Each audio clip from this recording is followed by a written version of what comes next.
आपका एक बार फिर से स्वागत है ऐप द रिवॉल्यूशन इंस्टीट्यूट पे। यहाँ पे आप तैयारी करते हैं सीटी की, सब मिलके, आप और मैं मिलके सपनों को पूरा करने के लिए। अगर आप एक बार पास कर लेते हो तो जो टॉप यूनिवर्सिटीज हैं जैसे BHU हो गई, लेंगे और वहाँ पे एडमिशन हो जाता है। इसे कुछ होने नहीं सकती, क्योंकि एक बार जब एजुकेशन में एरिया है जो आपका चैप्टर 3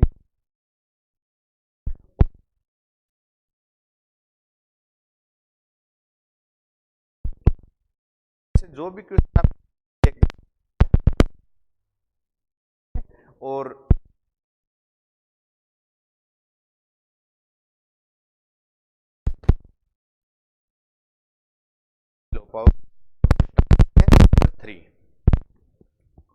पॉपुलेशन कंपोजिशंस, जनसंख्या संगठन, जो चैप्टर 3 है वो पॉपुलेशन के बारे में है।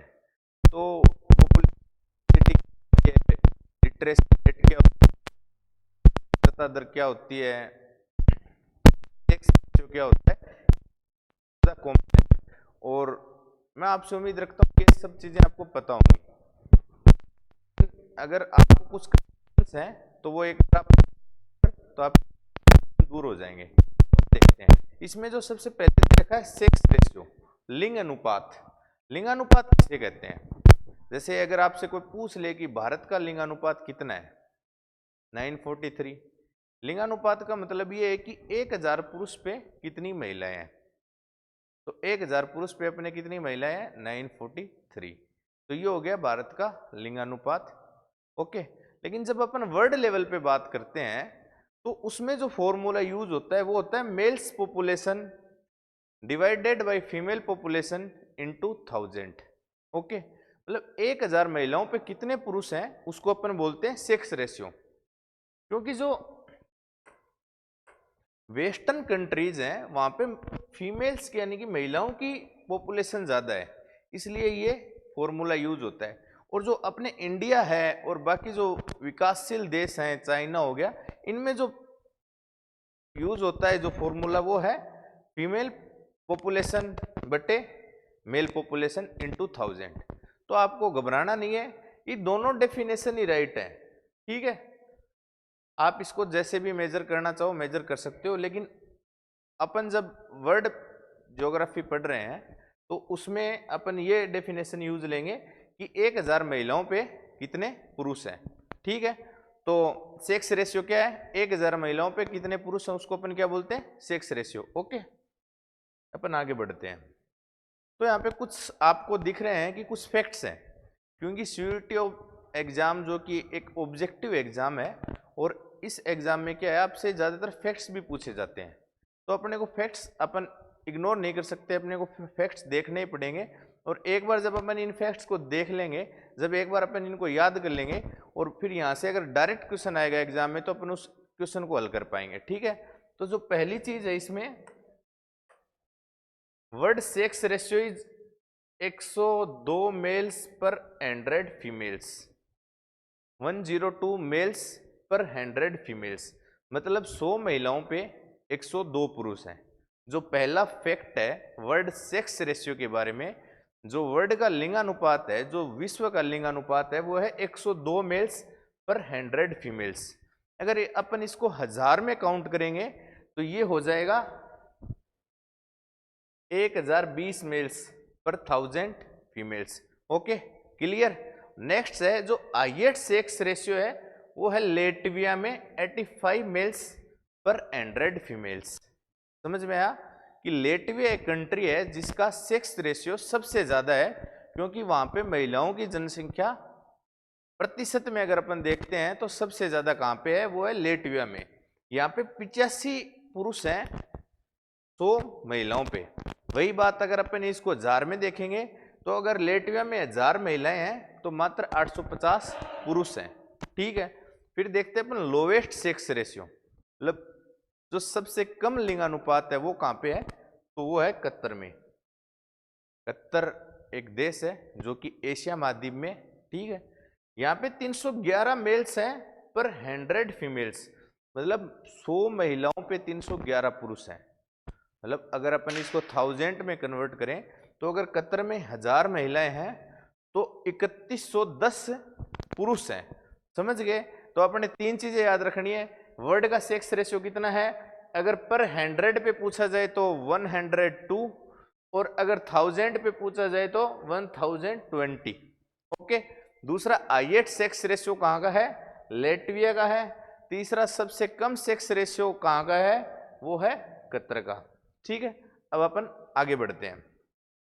The sex ratio is favourable for female in 139 countries and unfavourable in remaining 72 countries. मतलब यहाँ पे जो बताने वाली बात ये है कि जो लिंगानुपात है वो 139 देश ऐसे हैं जहाँ पे महिलाओं के पक्ष में है और 72 देश ऐसे हैं जहाँ पे महिलाओं के विपक्ष में है। लेकिन अपने सोचने वाली बात यह है कि जब अपन ने वर्ल्ड सेक्स रेशियो की बात की थी तो वहाँ पे अपन ने देखा था कि महिलाओं से ज़्यादा पुरुषों की जनसंख्या है पूरे विश्व में अगर अपन मिला के देखें तो। लेकिन जब अपन बात करते हैं अलग अलग कंट्रीज की तो 139 कंट्रीज ऐसी हैं जहां पे पुरुषों से ज्यादा महिलाएं हैं, मेल से ज्यादा फीमेल्स हैं, समझ गए। और 72 कंट्रीज मात्र ऐसी हैं जहां पे मेल पॉपुलेशन फीमेल पॉपुलेशन से अधिक है। तो सोचने वाली बात यह है कि जब 139 देशों में महिलाएं ज्यादा हैं और मात्र 72 देशों में पुरुष ज्यादा हैं तो पूरे वर्ल्ड में पुरुष कैसे ज्यादा हो गए। तो इसका सिंपल सा रीजन यही है कि ये जो 72 कंट्रीज हैं यहाँ पे टोटल पॉपुलेशन बहुत ज़्यादा कम है। सॉरी, ये जो 139 कंट्रीज हैं यहाँ पे टोटल पॉपुलेशन बहुत ज़्यादा कम है, लेकिन ये 72 कंट्रीज ऐसी हैं जिसमें भारत, बांग्लादेश, पाकिस्तान, चाइना ऐसे देश हैं जिनकी जनसंख्या बहुत ज़्यादा है। इस कारण पूरे वर्ल्ड में अपन देख पाते हैं कि पुरुष जनसंख्या महिला जनसंख्या से अधिक है। इसके बाद देखते हैं the age group of 15 to 59 indicates a large working population.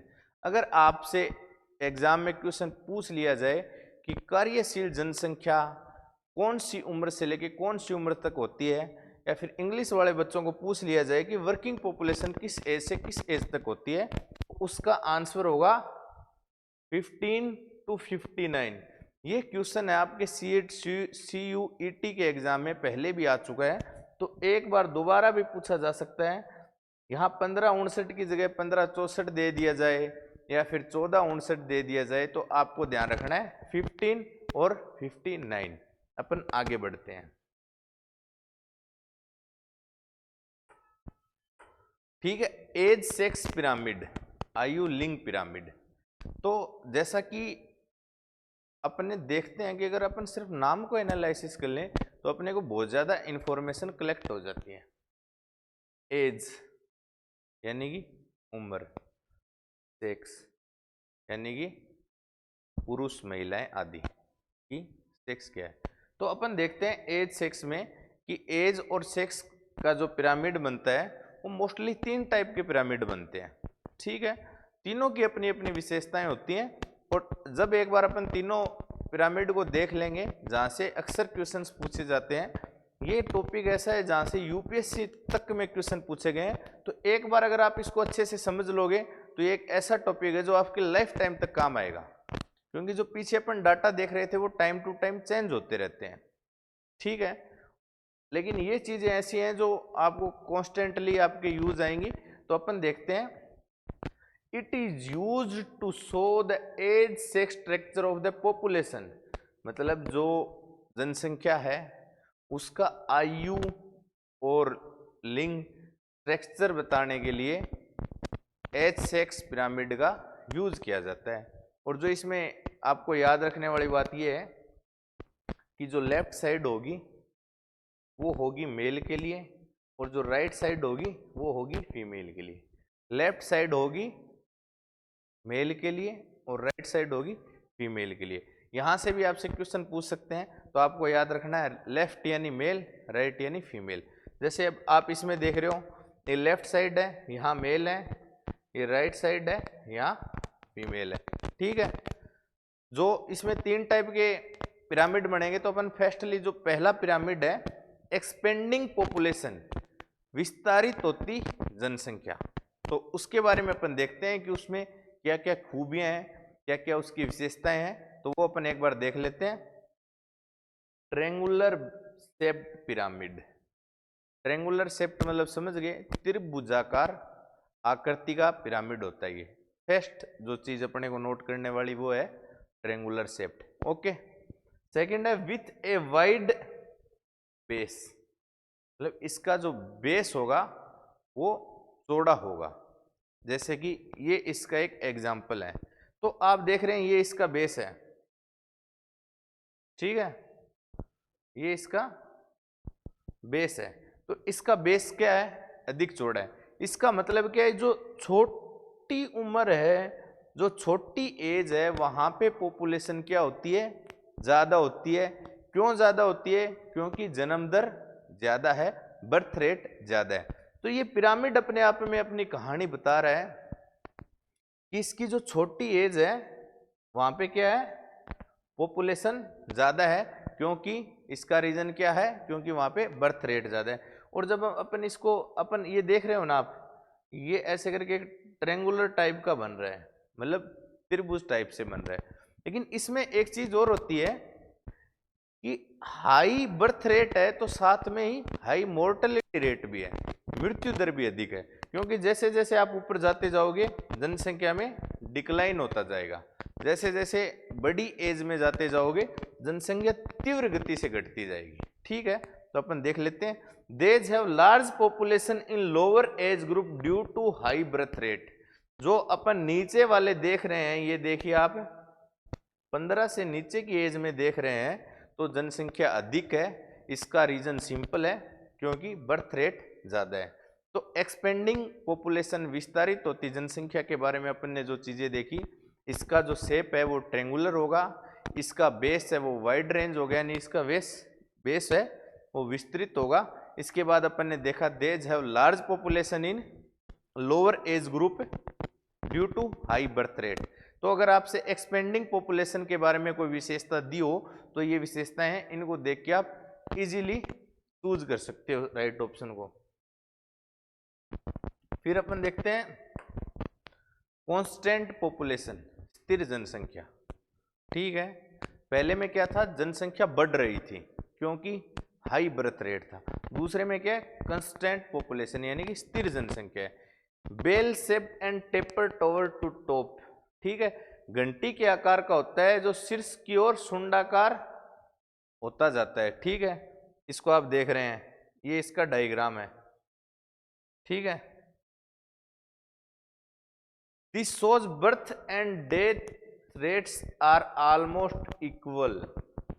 तो जो नोट करने वाली बात है वो ये है कि जो एक्सपेंडिंग पॉपुलेशन है वहां पे बर्थ रेट बहुत ज्यादा हाई है, लेकिन जहां पे कांस्टेंट पॉपुलेशन है वहां पे बर्थ रेट और डेथ रेट ऑलमोस्ट इक्वल हैं, leading to a near constant population, मतलब जनसंख्या स्थिर है। ऐसा कब होता है, जब यहाँ पे देखिए जितने लोग जन्म ले रहे हैं उतने ही लोग मर रहे हैं। इसके कारण क्या है, इसमें ऐसा हो रखा है। तो जो एक्सपेंडिंग पॉपुलेशन में क्या होता है कि बर्थ रेट हाई होती है, कांस्टेंट पॉपुलेशन में क्या होता है कि बर्थ रेट और डेथ रेट दोनों समान होती है। तो दो बातें आपको याद रखनी है। जो लास्ट थर्ड है उसको अपन बोलते हैं डिक्लाइन पॉपुलेशन, यानी कि ह्रासमान जनसंख्या, यानी कि घटती हुई जनसंख्या। वर्तमान में अपन देख रहे हैं कि बहुत सारे देश ऐसे हैं, जैसे रूस हो गया, जापान हो गया, उनमें पॉपुलेशन डिक्लाइन हो रही है। ठीक है, तो उसका क्या रीजन है और उसका अगर अपन स्ट्रक्चर बनाएंगे तो कैसा बनेगा वो देख सकते हैं अपन। नैरो बेस, यानी कि जो बेस होता है वो छोटा होता है क्योंकि बर्थ रेट कम है। ठीक है, ओके, समझ रहे हैं आप। सेकंड है and A taper top showing low birth and death rates. संकीर्ण आधार होता है। संकीर्ण आधार क्यों होता है, क्योंकि बर्थ रेट कम है जो जन्म लेने वाले बच्चे हैं उनकी संख्या कम है, और जो सुंडाकार शीर्ष है वो जो कम मौत हो रही है उनको दर्शाता है। ठीक है, आप देख रहे हैं the population growth in developed countries is usually zero और नेगेटिव। जो पॉपुलेशन ग्रोथ होती है जो डेवलपिंग कंट्रीज हैं उनमें या तो वो जीरो होती है या फिर वो नेगेटिव होती है। एग्जाम्पल दे रखा है इसमें जापान का। तो 3 टाइप के पिरामिड बनते हैं। जो पहला पिरामिड बनता है उसमें पॉपुलेशन विस्तारित होती है, एक्सपेंडिंग पॉपुलेशन बोलते हैं, जिसमें जनसंख्या तीव्र गति से बढ़ती है क्योंकि वहाँ पे बर्थ रेट बहुत ज़्यादा हाई है। जैसे अपन एग्जाम्पल ले सकते हैं इसमें इंडिया का। सेकंड में अपन ने देखा कांस्टेंट पॉपुलेशन, स्थिर जनसंख्या, जिसमें क्या होता है कि जो जन्म दर है और जो मृत्यु दर है वो लगभग समान होती है, इस कारण जो जनसंख्या है वो स्थिर हो जाती है, जिसका एग्जाम्पल देखा अपन ने ऑस्ट्रेलिया। और जो थर्ड है डिक्लाइन पॉपुलेशन, इसमें क्या है जनसंख्या घटती है। इसकी क्या विशेषता है? इसकी विशेषता ये है कि जो डेवलप कंट्रीज हैं, जो विकसित देश हैं, उसमें इस टाइप की विशेषताएं पाई जाती हैं, और जो बर्थ रेट होती है और जो डेथ रेट होती है, जो मृत्यु दर होती है, वो दोनों बहुत ज़्यादा डाउन होती हैं। तो अगर इसमें से क्वेश्चन आएगा तो मैं आपसे उम्मीद कर सकता हूं कि अगर इस चैप्टर से कोई क्वेश्चन आएगा तो आप उसको इजीली हल कर लोगे। इसके बाद अपन देखते हैं रूरल अर्बन कंपोजिशंस, ग्रामीण नगरीय संगठन। ठीक है, तो इसके बारे में देखते हैं क्या लिखा है। In western countries males outnumbers the females in rural areas and females outnumbers the males in urban areas. मतलब कहने की बात यह है कि जो विकसित देश हैं वहाँ पे शहरों में महिलाओं की जनसंख्या ज़्यादा है और गांव में पुरुषों की जनसंख्या ज़्यादा है। इसका रीज़न ये है क्योंकि जो वेस्टर्न कंट्रीज में कृषि होती है वो कृषि पुरुष प्रधान कृषि होती है। मतलब वहाँ पे जो एग्रीकल्चर में जो लोग लगे रहते हैं वो मैक्सिमम टाइम मेल्स ही होते हैं, फीमेल्स नहीं होती हैं। और जैसा कि आप सबको विदित है कि जो खेती होती है वो मोस्टली गांव में की जाती है, इसलिए जब अपन वेस्टर्न कंट्रीज की बात करते हैं तो वहाँ पे गांव में महिलाओं की जनसंख्या कम है, पुरुषों की जनसंख्या अधिक है। जबकि अपन शहरों में देखते हैं तो महिलाएं ज़्यादा हो जाती हैं और पुरुष कम हो जाते हैं। लेकिन जब आप विकासशील देशों की बात करते हैं, जो डेवलपिंग कंट्रीज हैं जैसे भारत, वहाँ पे क्या होता है कि जो पुरुष होते हैं वो माइग्रेट होते हैं गांव से शहरों की तरफ। किस लिए? रोजगार के लिए। तो वहाँ पे क्या होता है, शहरों में पुरुषों की जनसंख्या ज़्यादा होती है और गांव में महिलाओं की जनसंख्या ज़्यादा होती है। तो आप समझ पा रहे हैं, आपको सिर्फ एक सिचुएशन समझनी है कि जो भारत जैसे देश हैं, जो विकासशील देश हैं, वहाँ पे माइग्रेशन होता है गांव से शहरों की तरफ, जो कि मोस्टली रोजगार के लिए होता है, एम्प्लॉयमेंट के लिए होता है। और वो जो माइग्रेशन होता है वो मेल माइग्रेशन ज़्यादा होता है, फीमेल माइग्रेशन कम होता है। जब मेल माइग्रेशन गांव से शहरों की तरफ ज़्यादा होगा तो सिंपल सी बात है, शहरों में मेल की जनसंख्या बढ़ जाएगी और गांव में महिलाओं की यानी कि फीमेल की जनसंख्या ज़्यादा रह जाएगी। और जब अपन बात करेंगे वेस्टर्न कंट्रीज़ की तो वहाँ पे शहरों में महिलाओं की जनसंख्या ज़्यादा है और गांव में पुरुषों की जनसंख्या ज़्यादा है। तो दोनों में जस्ट अपोजिट सिचुएशन है। तो आपको ये चीज़ें याद रखनी होंगी, आपसे क्वेश्चन पूछ लिया जा सकता है। पश्चिमी देशों में ग्रामीण क्षेत्रों में पुरुष व शहरी क्षेत्रों में महिलाएं ज़्यादा हैं, जबकि विकासशील देशों में ग्रामीण क्षेत्रों में महिलाएं और शहरों में पुरुष ज़्यादा हैं। मैंने साथ में आपको इनका रीज़न भी दे दिया कि ऐसा किस कारण से होता है। अगर आपसे एग्ज़ाम में क्वेश्चन पूछ लें, अगर 2 सेंटेंस दे दें, जैसे पहला सेंटेंस ये दे दिया जाए कि जो वेस्टर्न कंट्रीज़ हैं वहाँ पे गांव में महिलाओं की जनसंख्या ज़्यादा होती है व शहरों में पुरुषों की जनसंख्या ज़्यादा होती है। और दूसरा सेंटेंस आपको दे दिया जो डेवलपिंग कंट्रीज़ हैं, जो विकासशील देश हैं, वहाँ पे गांव में महिलाओं की जनसंख्या ज़्यादा होती है व शहरों में पुरुषों की जनसंख्या ज़्यादा होती है। उसके बाद आपसे पूछ लिया जाए कथन 1 राइट है, कथन 2 राइट है, या फिर दोनों गलत हैं या फिर दोनों सही हैं, तो आप इसको आंसर कर सकते हैं। और जैसा मेरे को लगता है ऐसा क्वेश्चन अब की बार आपसे सीयूईटी में पूछा ही जाएगा। अगर आपने सिर्फ इतना अच्छे से याद कर लिया तो ये फिक्स है, आपका एक क्वेश्चन पक्का सही हो जाएगा। आप इस सिचुएशन को समझ गए, मैंने इसका रीज़न भी बताया है, आपको अच्छे से समझाने की कोशिश की है। आप एक बार इसको देख लेंगे तो आपको ये 100% याद रह जाएगा। और जब क्वेश्चन में आएगा तो आपको दिमाग में ये बात आ जाएगी कि वेस्टर्न कंट्रीज में जो पुरुष हैं वो खेती करते हैं और खेती गांव में होती है, तो गांव में पुरुष ज़्यादा होंगे। और भारत में लोग अनएम्प्लॉयमेंट इतना ज़्यादा है कि लोग रोज़गार के लिए अपना घर बार छोड़ के शहरों की तरफ जाते हैं और वो ज़्यादातर मेल वर्कर्स होते हैं। इसके कारण गांव में महिलाओं की जनसंख्या ज़्यादा रहती है। तो आप इस चीज़ को एकदम इजी मूड में याद कर लेना। आगे देखते हैं। जो इस चैप्टर की अंतिम चीज़ है वो है लिटरेसी, साक्षरता। एक लिटरेट व्यक्ति, एक साक्षर व्यक्ति अपन किसको बोल सकते हैं, तो उसकी डेफिनेशन दी हुई है। जो ये डेफिनेशन है ये इंडिया की डेफिनेशन है, एक बार अपन इसको देख लेते हैं। लिटरेसी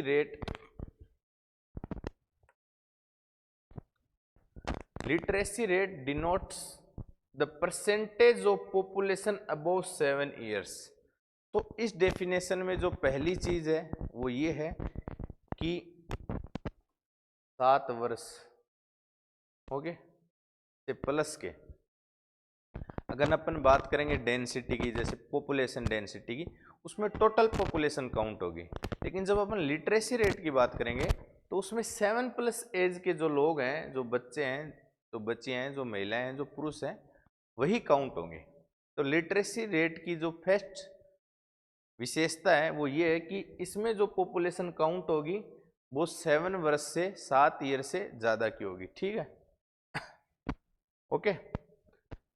फिर उसके बाद में देखते हैं 7 वर्ष एज फैक्टर हो गया। उसके बाद में देखते हैं who is able to read, जो पढ़ सकता है, राइट लिख सकता है, and have the ability to do arithmetic calculation, जो गणितीय जोड़ बाकी गुणा भाग कर सकता है विथ अंडरस्टैंडिंग, यानी कि समझ के साथ।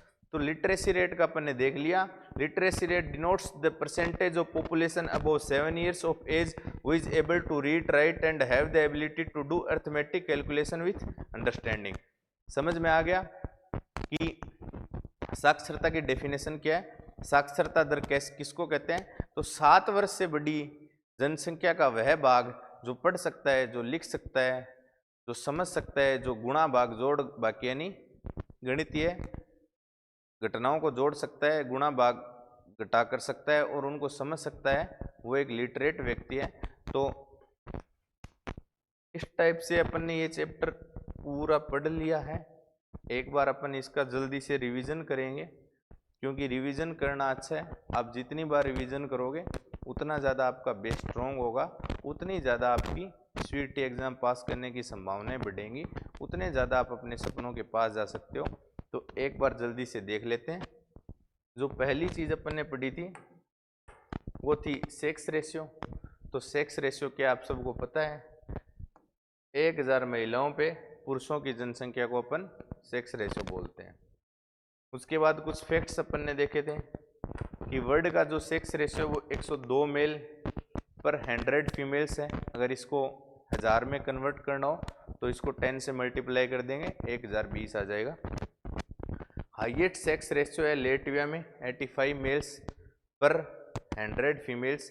हाईएस्ट सेक्स रेशियो का मतलब ये होता है कि जनसंख्या में महिलाओं का प्रतिशत सबसे ज़्यादा कहाँ पे है, और लोवेस्ट का मतलब होता है कि महिलाएं सबसे ज़्यादा कम कहाँ पे है प्रतिशत में, तो वो है कतर में। इसके बाद में अपन ने देखा था the sex ratio is favourable for 139 देश ऐसे हैं जहाँ पे सेक्स रेशियो महिलाओं के पक्ष में है, और 72 देश ऐसे हैं जहाँ पे पुरुष ज़्यादा हैं, 139 देश ऐसे हैं जहाँ पे महिलाएं ज़्यादा हैं। ठीक है, फिर अपन ने कार्यशील जनसंख्या वर्किंग पॉपुलेशन का देखा था। तो जो 15 से 59 वर्ष की बीच की आयु के लोग होते हैं उनको वर्किंग पॉपुलेशन बोला जाता है। फिर हमने 3 टाइप के एज सेक्स पिरामिड देखे थे, और एज सेक्स पिरामिड के बारे में जो पहली बात थी कि लेफ्ट साइड मेल का होता है और राइट साइड फीमेल का होता है। फिर जो अपन ने 3 टाइप देखे थे उसमें पहला था एक्सपेंडिंग पॉपुलेशन, विस्तारित होती जनसंख्या। इसमें अपन ने देखा था ट्रेंगुलर शेप्ड है और इसका जो बेस है वो अधिक है। इसके बाद में ऐसा क्यों है? क्योंकि यहाँ पे क्या है, बर्थ रेट ज़्यादा होती है। इसके एग्जाम्पल नाइजीरिया, बांग्लादेश, मैक्सिको देख रखे हैं, ठीक है। तो जो छोटी उम्र की जनसंख्या है वो ज़्यादा होती है, और जैसे जैसे अपन आगे जाते जाते हैं जनसंख्या थोड़ी कम होती है, लेकिन कुल मिला के यहाँ पे जनसंख्या अधिक होती है, इसीलिए इसको विस्तारित होती जनसंख्या बोलते हैं। उसके बाद में अपन ने देखा था कांस्टेंट पॉपुलेशन, स्थिर जनसंख्या। इसकी क्या विशेषता है कि यहाँ पे जन्म दर और मृत्यु दर दोनों लगभग समान हो जाती हैं, और इस कारण जनसंख्या में कोई ज़्यादा परिवर्तन नहीं होता। इसका एग्जाम्पल देखा था अपने ऑस्ट्रेलिया। जो तीसरी थी वो डिक्लाइंड पॉपुलेशन, आसमान जनसंख्या। इसमें क्या है, नैरो बेस है। तो नैरो बेस अगर आपसे पूछ लिया जाए किस में होता है, तो होता है डिक्लाइन में, क्योंकि यहाँ पे जो बर्थ रेट है वो बहुत ज़्यादा लो है, साथ में डेथ रेट है वो भी बहुत ज़्यादा लो है। इसके कारण यहाँ पे क्या है, जनसंख्या तो जीरो प्रगति होती है या फिर इसकी ऋणात्मक प्रगति होती है। इसके बाद में अपन ने देखा था रूरल अर्बन कंपोजिशन, ग्रामीण नगरीय संगठन, जिसके बारे में मैंने आपको डिटेल से बताया कि जो वेस्टर्न कंट्रीज है वहाँ पे गांव में पुरुष ज़्यादा क्यों है, और भारत जैसे देश, विकासशील देशों में गांव में महिलाएं क्यों ज़्यादा, उसका कारण मैंने आपको बताया था। लिटरेसी रेट का बताया था आपको, 7 वर्ष से ज़्यादा की पॉपुलेशन की अपन काउंटिंग करेंगे। इस टाइप से अपना चैप्टर 3 कंप्लीट हो गया। और आप अगर एक बार में आपको समझ में नहीं आता है तो आप इसको दोबारा देख सकते हैं वीडियो को, और अपनी अच्छे से तैयारी कीजिए, क्योंकि अगर आप आज मेहनत करोगे तो आपका आने वाला कल अच्छा होगा। मैं आपसे यही बोलना चाहता हूँ कि अगर आप एक अच्छी यूनिवर्सिटी में पढ़ोगे तो आप आगे बढ़ोगे, इस बात की गारंटी आपको हर कोई दे सकता है। तो अच्छे से अध्ययन कीजिए और अपने सपनों को पूरा करने के लिए मेहनत कीजिए। धन्यवाद। अपन कल पढ़ेंगे चैप्टर 4। ओके।